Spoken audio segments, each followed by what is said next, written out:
up, my grandma grabbed us kids and made us kneel with her in the corner of the living room to say the rosary.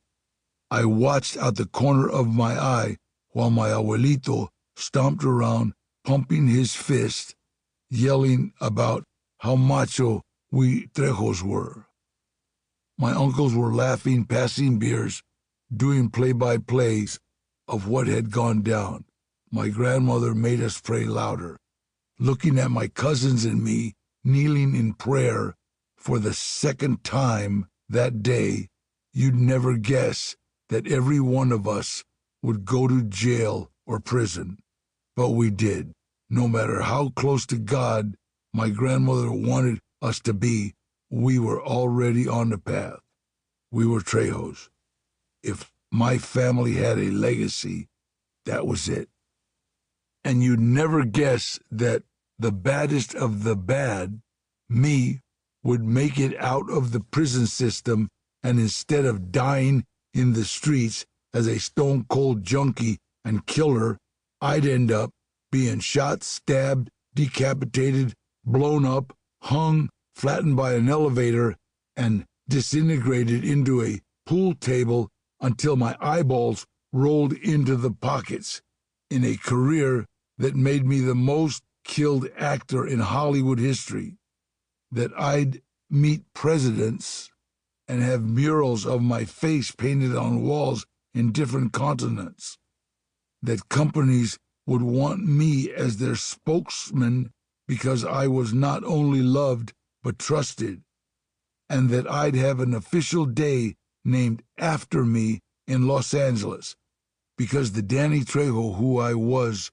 before I got clean and became a drug counselor, or before the world got to know me through my acting career, was no one anyone would want to paint or honor, because back then I was the Mexican you didn't want to fuck with.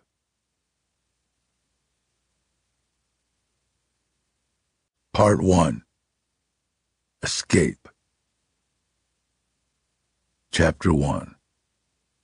Soledad, 1968. I felt like shit. I was high on heroin, Pruno, Reds, and whiskey. I was 3 years into a 10-year stretch, which for a Mexican was more likely to be a 20-year stretch, a life stretch, a death stretch. I always figured I'd die in prison. It was Cinco de Mayo 1968 in Soledad State Prison. To a Mexican, real Mexican, corazón Mexican, Cinco de Mayo doesn't mean the Mexican Day of Independence. It's not. It doesn't signify the day the Mexicans defeated the French at Puebla. It doesn't even mean the 5th of May. Cinco de Mayo means get bail money ready. I was already inside, so no need for bail. Mexicans had been planning un chingon bola for weeks. Since I was running the gym next to the loading docks, I got my hands on all the contraband coming in. Cigarette, speed, heroin, even women's underwear and makeup, if that was your thing. As long as you could pay for it, I could get it. I ran the heroin bag, so I was well stocked. I also had hundreds of pills I collected from inmates who saved their meds and used them to pay gambling debts, traded them for contraband, or needed protection.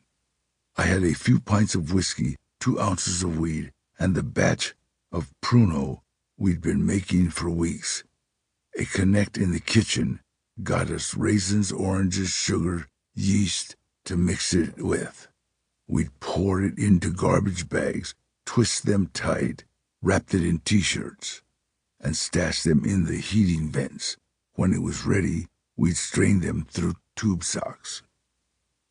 We started early the day before and went all night. That next morning, I was settling in when the captain's voice came over the loudspeaker. He announced, "We're having an outside activity that day. A local junior college baseball team would be playing a team of inmates in an exhibition game. Bringing a group of